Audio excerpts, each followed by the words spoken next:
Cylinder বিস্ফোরণে কেঁপে উঠল এলাকা, আগুনের মাঝেই হিরো দমকল কর্মী।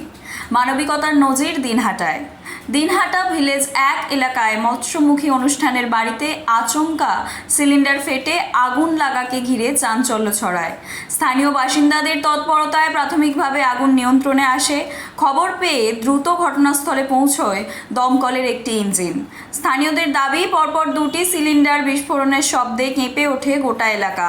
পরিস্থিতির মধ্যে পাশে থাকা সিলিন্ডারগুলি নিরাপদে সরিয়ে আনতে ঝুঁকি নিয়ে সহযোগিতার হাত বাড়িয়ে দেন দমকল কর্মী সাগর কর্মকার। তার এই সাহসিকতা ও মানবিক উদ্যোগে প্রশংসায় পঞ্চমুখ স্থানীয় বাসিন্দারা। এ প্রসঙ্গে কি জানালেন শুনুন।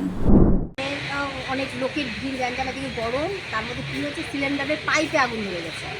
তো সেকেন্ডের মধ্যেই ব্লাস্ট হওয়া শুরু হয়ে গেছে সিলিন্ডার। কয়টা আওয়াজ পাইছেন? একটা হালকা করে দুটো আওয়াজ হচ্ছে, একটা হালকা, তারপরে তো একদম পুরো সিলিন্ডার উপরে উঠে গেছে, নারকেল গাছের এত উপরে উঠে গেছে সিলিন্ডার। তারপর তো যা হওয়ার আর কি, কিন্তু অনেক ছোটো ছোটো বাচ্চা ছিল, তারাদের বেঁচে গেছে, এটাই সব থেকে বড় কথা। এটাই আমাদের সব থেকে। আমি তো ভাবছি যে এতগুলো বাচ্চা ছিল, একটু আগে দেখে আসছি। ওই পরিবারে কতজন লোক আছে? ওরা আপাতত এখন দুজনই, মা আর ছেলে, সম্রাটের ফ্যামিলি। ঠাকুমা যিনি মারা গেছেন ওই ঠাম্মা, সম্রাটের ঠাম্মা, আর সম্রাটের মায়ের নাম রমা দাস। কি না আপনার নাম? আমার নাম মিঠু সাহা।